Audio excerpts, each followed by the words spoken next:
The silence of the Nevada desert is not like silence anywhere else on Earth. In the city, silence is just a lack of noise. Out here on Highway 50, the silence feels heavy. It has weight. It presses against your eardrums and tries to squeeze into your thoughts. They call it the loneliest road in America, and honestly, that's not just a catchy slogan for tourists. It's a warning. I was 23 years old at the time, driving a 2008 Honda Civic that had seen better days. The AC didn't work, and the passenger window got stuck if you rolled it down too far, but it was my car, and it was taking me home. I had just finished a brutal semester at college in Colorado, and I was making the long trek back to my parents' place in Northern California for the winter break. I should have stopped in Ely. I know that now. Any sane person would have seen the sun dipping below the horizon, turning the sagebrush into twisted skeletal shapes, and thought, okay, that's enough for today.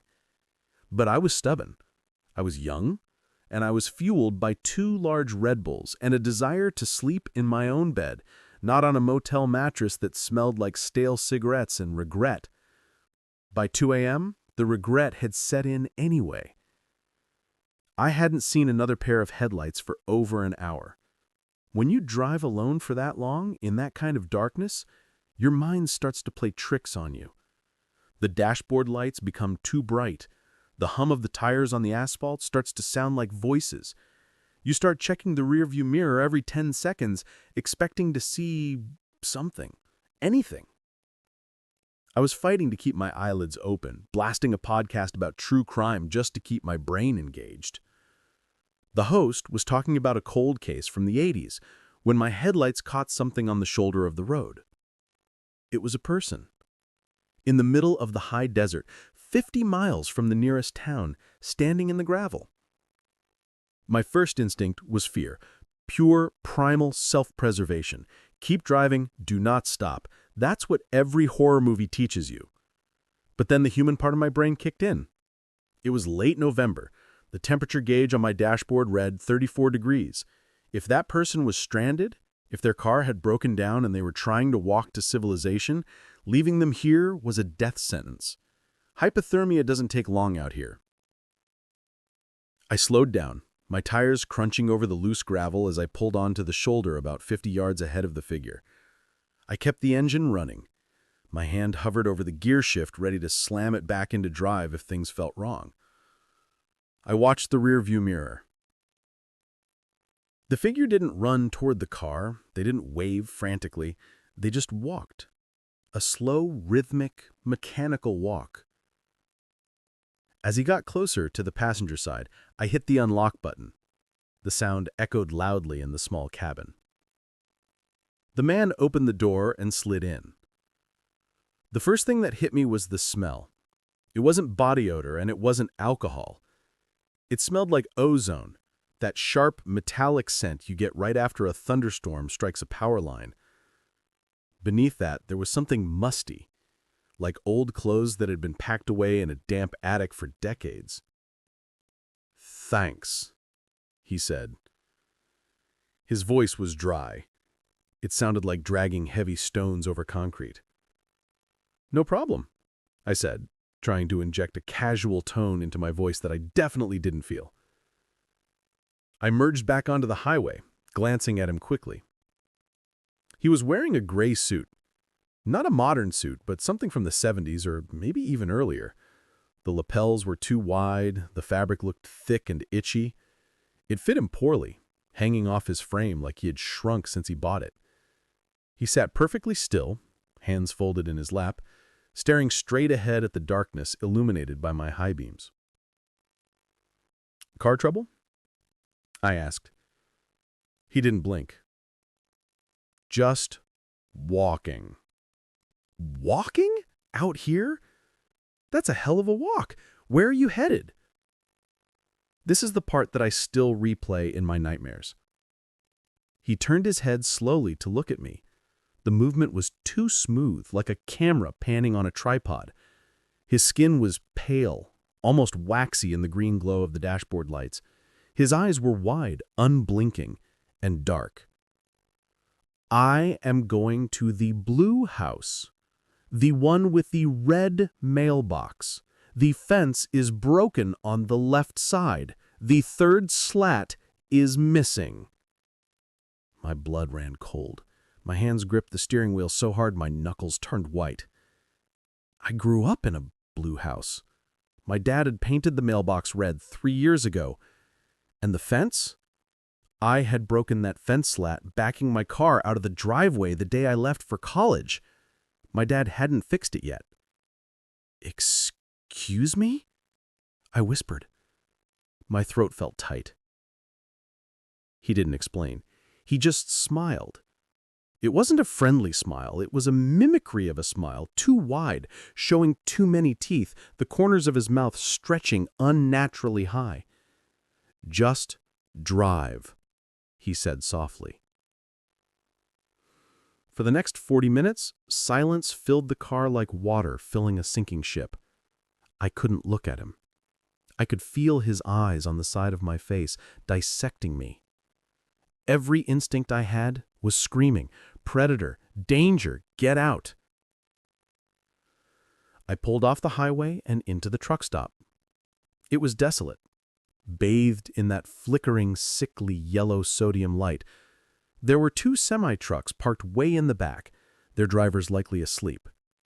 I pulled up to the pump nearest the convenience store entrance. "I'll be right back." I took my keys. I unbuckled my seatbelt, I opened the door and stepped out into the cold air. I didn't look back at him. I walked straight into the store. The attendant was a heavy-set guy with a beard, reading a magazine. He looked up as I burst in. "Help me," I whispered, leaning over the counter.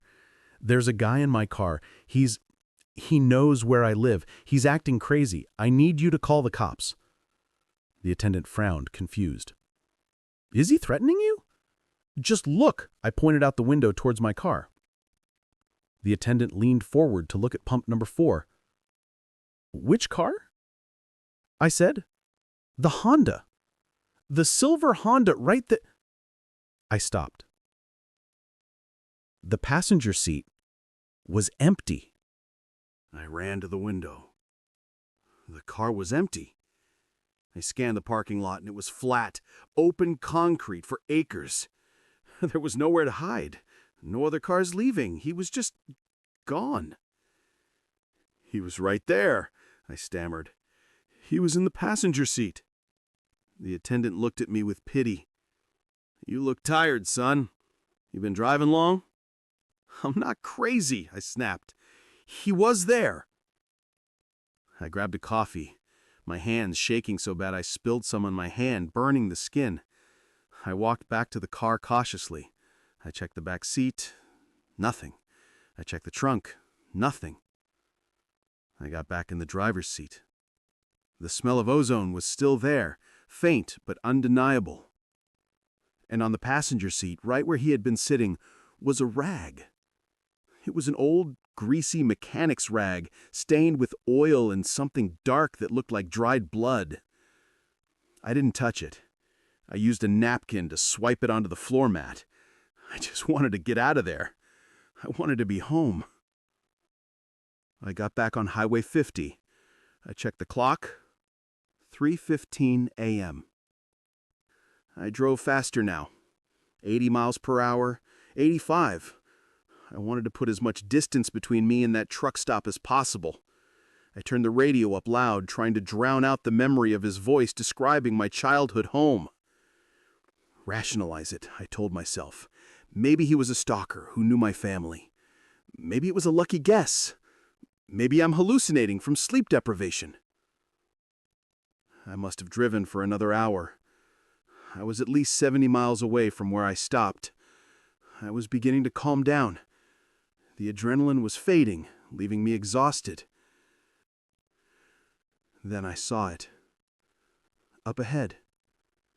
On the shoulder of the road. A figure. No, it couldn't be. As my headlights swept over him, my heart hammered against my ribs like a trapped bird. Gray suit, wide lapels, stiff posture. It was him. It was physically impossible. I had been driving almost 90 miles per hour. There were no other cars, no shortcuts. There was literally one road across this desert. Even if he had another car, he couldn't have passed me without me seeing him. He was standing exactly the same way as the first time, but as I approached, he turned his head. He looked right at me, and he waved. A slow, mocking wave. I didn't stop this time. I slammed the gas pedal to the floor. The engine of my old Civic roared in protest, pushing past 95. I swerved into the other lane to give him as much room as possible, terrified he might throw himself in front of the car. As I flashed past him, I looked in the side mirror. He wasn't standing anymore. He was running. And God help me, he was keeping up. I was doing 100 miles per hour now. The car was shaking violently, but in the red glow of my taillights, I saw him. He wasn't running like a human runs. His limbs were flailing wildly like a marionette with its strings cut, snapping at impossible angles. But his torso was perfectly still, floating through the air. He was right at my bumper. I could see his face in the red light. His mouth was open in a silent scream or maybe a laugh. His eyes were locked on mine through the mirror. "Go, go, go!" I screamed, hitting the steering wheel. The speedometer crept past 105. Smoke started to come from under my hood. He reached out a hand. I heard a thump on the trunk, then a scratch. I squeezed my eyes shut for a second, praying to whatever God would listen. When I opened them and looked in the mirror, he was falling back. Not because he was tired, but because he had stopped. He was standing in the middle of the road, shrinking into the distance as I sped away. He was just watching me leave. I didn't stop until I hit the outskirts of Reno. I pulled into a busy Denny's parking lot as the sun was coming up. I sat there for 2 hours crying, shaking, unable to let go of the steering wheel. When I finally got out of the car, I walked around to the back. On the trunk lid, in the layer of road dust, there was a handprint. But it wasn't a normal handprint. The fingers were too long, they had too many joints, and the scratches? Deep grooves in the paint down to the metal. I drove the rest of the way home in silence. I never told my parents why I arrived a day late or why I sold my car to a junkyard 3 days later for scrap value. I couldn't drive it anymore. Every time I sat in that driver's seat, I could smell the ozone. I took a plane back to college. I don't drive at night anymore, and I will never, ever step foot in Nevada again. Because I know he's still out there, standing on the shoulder of Highway 50, waiting for the next car to slow down, waiting to tell them about their house, waiting for a ride. There is a specific kind of darkness that only exists in the Pacific Northwest. It's not just the absence of light, it's the weight of the trees. In Oregon, the firs and pines grow so thick and so tall that they block out the moon, the stars, and even the gray light of the clouds. When you turn off your car headlights on a back road near Eugene, you aren't just in the dark, you are buried.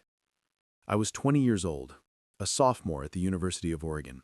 It was late October, and the rain had been falling for 3 weeks straight. I was driving my 1998 Toyota Camry to visit my best friend, Sarah, who lived in a cabin about 30 miles out of town.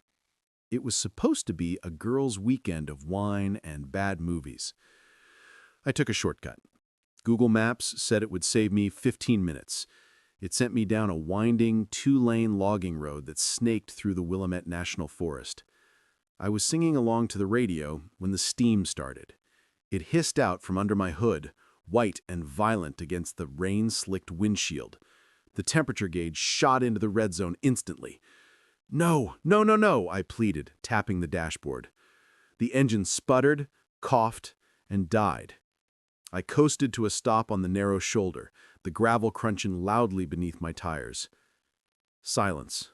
Just the relentless drumming of rain on the metal roof. I tried to turn the key. Click, click, click. Nothing. I checked my phone. No service.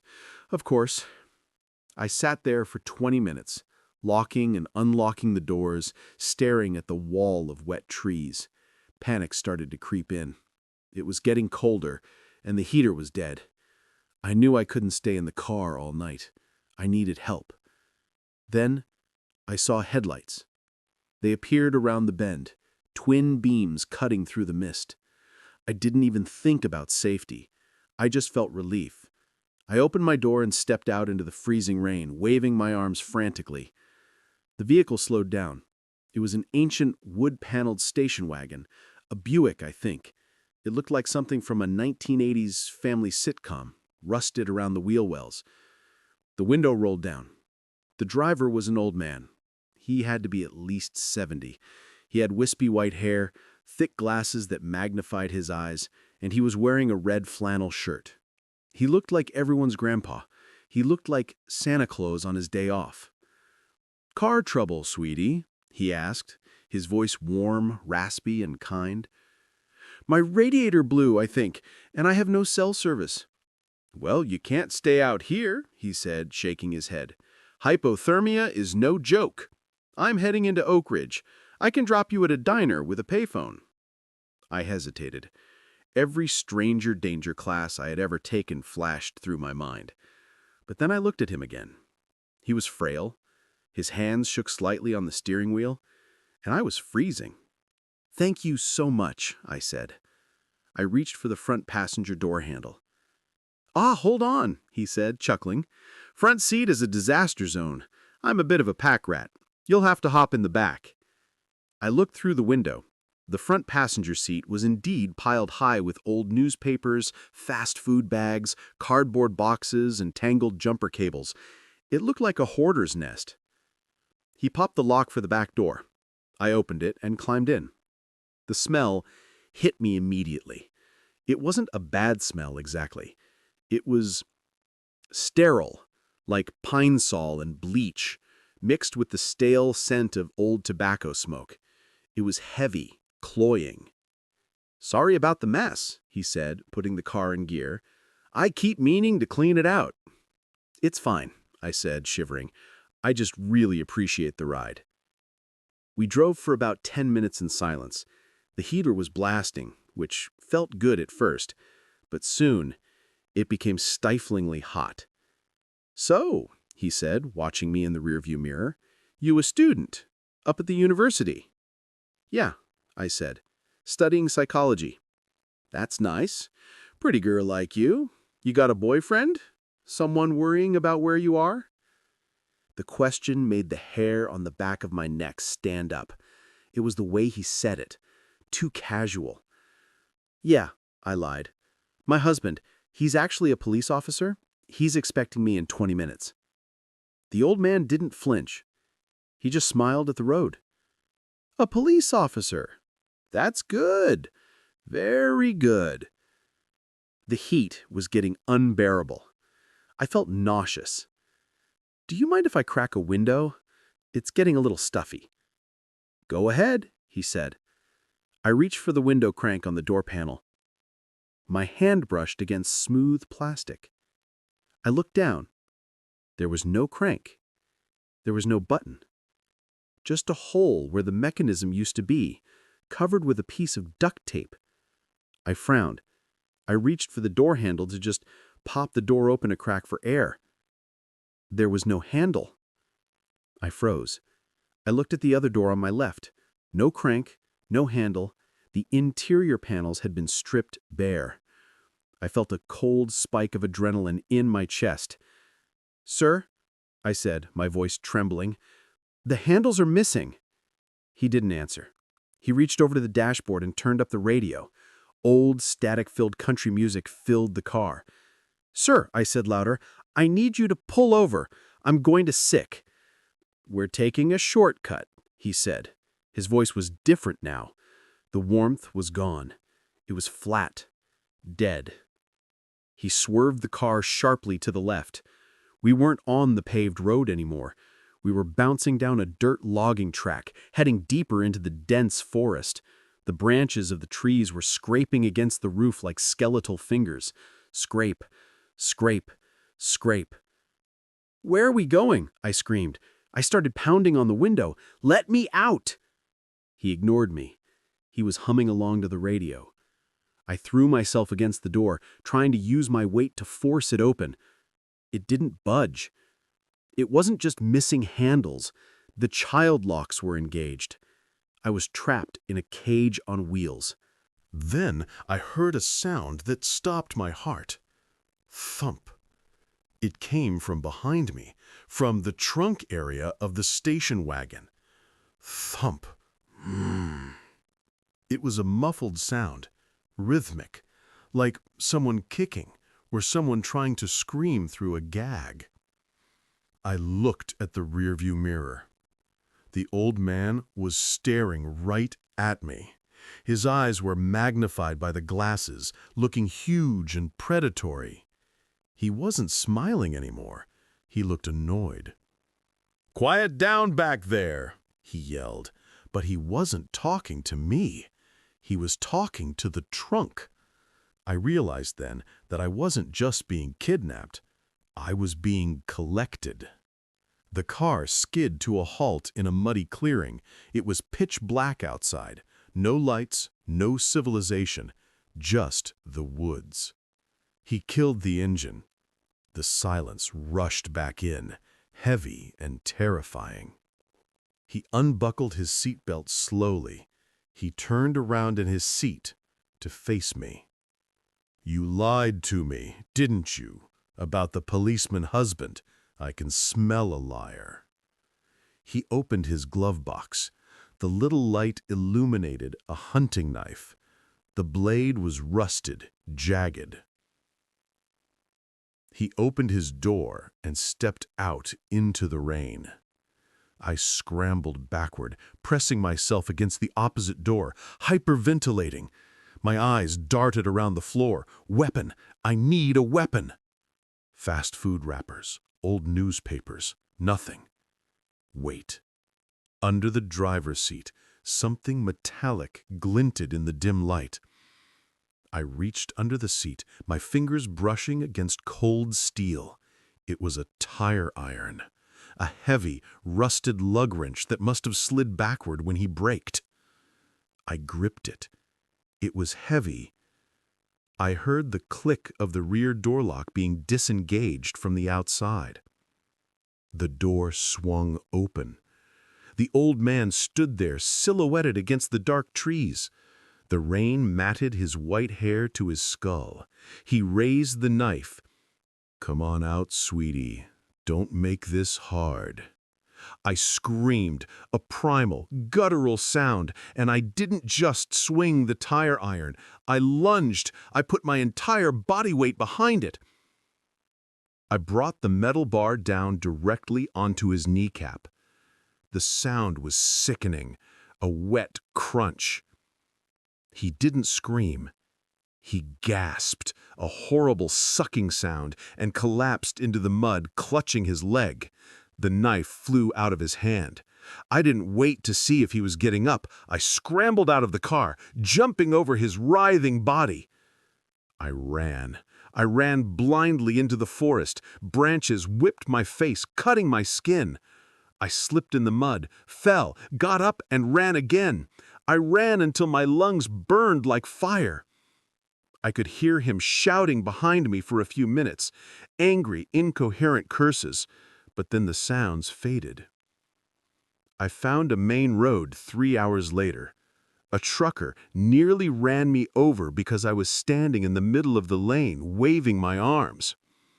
When the police found the station wagon the next morning, it was abandoned in a ravine about 10 miles from where I escaped. They think he tried to drive away but passed out from the pain or blood loss and crashed. The driver's seat was empty. There was a trail of blood leading into the woods, but they never found him. He just vanished into the Oregon wilderness. But that's not the part that keeps me up at night. The part that haunts me is what they found in the trunk. They found a sleeping bag, duct tape, and a backpack belonging to a girl who had gone missing from Portland 2 weeks earlier. But the trunk was empty. The police told me that on the inside of the trunk lid, the latch was scratched and bent. Someone had been inside, and someone had managed to jam the mechanism from the inside, weakening it just enough. The thumping I heard, it wasn't another victim. It was the loose spare tire rolling around. Which means the girl from Portland, she was never in the trunk while I was there. The police think she's still out there in the woods, or maybe, just maybe, the old man isn't the only one hunting on those roads. If you've never driven through the American Midwest at night, you can't understand the corn. It's not just a crop, it's an ocean. By mid-August, the stalks are 7 feet tall, creating solid walls of green and gold on either side of the narrow blacktop roads. During the day, it's boring. But at night? At night, the cornfields feel claustrophobic. They whisper in the wind, and they hide things. I was 40 years old, working as a field engineer for a wind turbine company. I was driving a rented Ford F-150 across rural Nebraska, trying to get to a job site near Grand Island.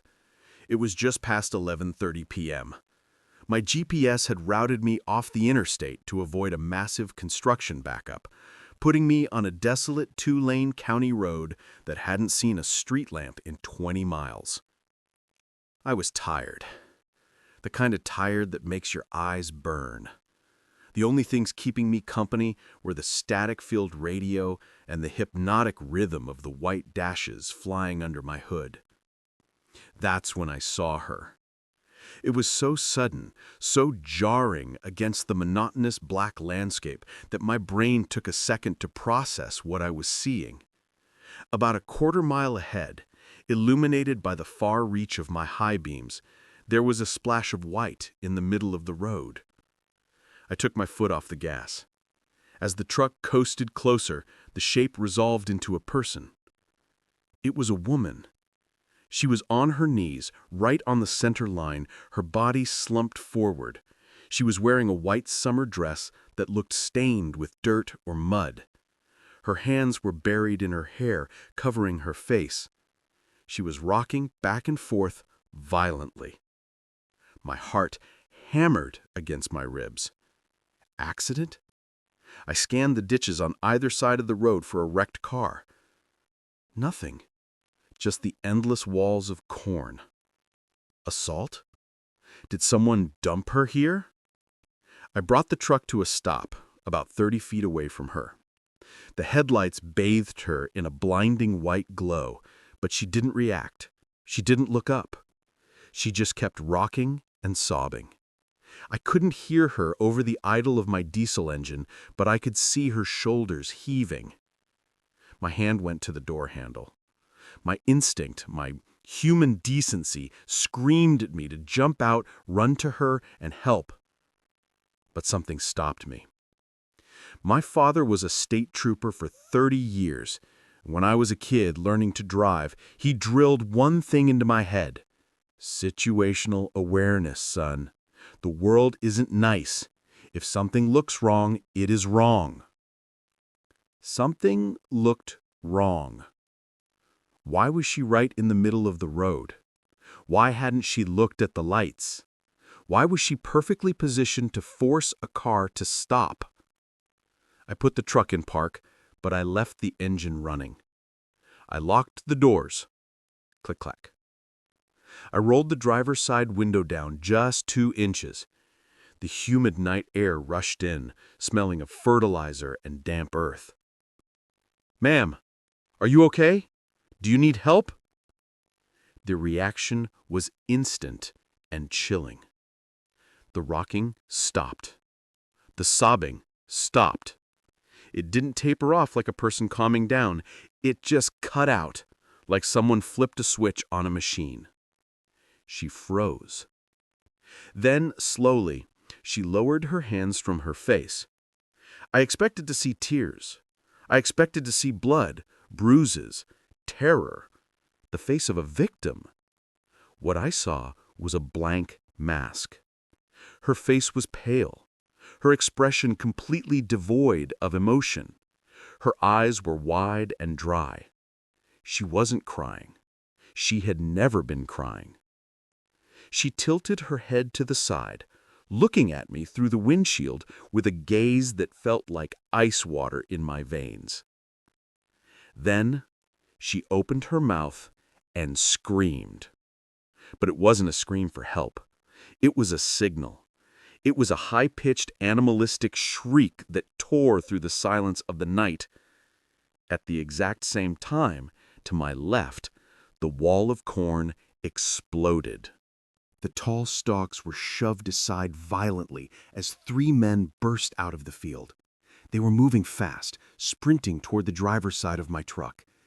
They were dressed in dark, baggy clothes that blended with the shadows, but it was their faces that made my blood freeze. They were wearing burlap sacks over their heads, rough brown fabric with crude holes cut out for the eyes and mouths. One of them was dragging a length of heavy logging chain. Another was gripping a wooden baseball bat with nails driven through the end. "No!" I screamed, the sound tearing from my throat. I didn't think, I reacted.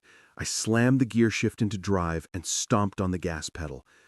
The tires spun on the asphalt for a split second, screeching before they caught traction. The truck lurched forward. But the woman was fast. As soon as the men emerged, she had pushed herself up from the road. She didn't run away. She ran at the truck. She threw herself onto the hood of the F-150. Her fingers clawed at the windshield, leaving muddy streaks across the glass. Her face, that blank, terrifying face, was inches from mine, separated only by the safety glass.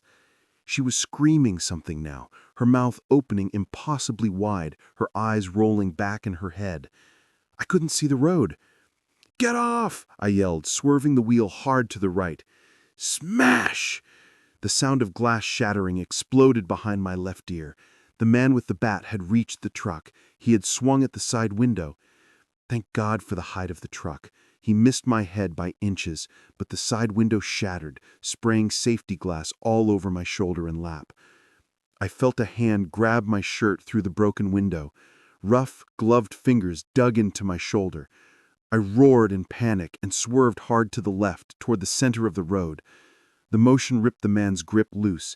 I heard him shout in pain as the side of the truck likely clipped him. The woman on the hood lost her purchase. As the truck accelerated past 40 miles per hour, she slid off the side. I felt a sickening, heavy thump as the rear tire ran over something. Her leg, maybe, or her foot. I didn't check. I didn't stop. I floored it. The engine whined as the speedometer climbed, 60, 70, 80. Wind howled through the broken window, whipping glass fragments around the cabin. My heart was beating so fast I thought I was going into cardiac arrest.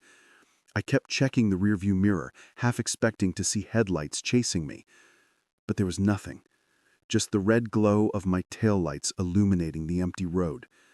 I saw them one last time in the mirror. 3 dark figures standing in the road, illuminated by the red light. They weren't chasing. They were just watching. The woman was limping back toward them. They stood there, like scarecrows that had come to life, fading into the distance until the darkness swallowed them whole. I drove for 40 miles with the window smashed out. I was shaking so hard I could barely keep the truck in the lane.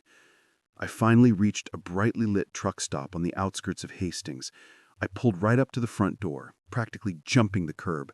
I ran inside, ignoring the stares of the customers, and begged the cashier to call 911. When the sheriff's deputy arrived, he took my statement in a booth at the back of the diner. He didn't look surprised. He didn't look skeptical. He just looked tired.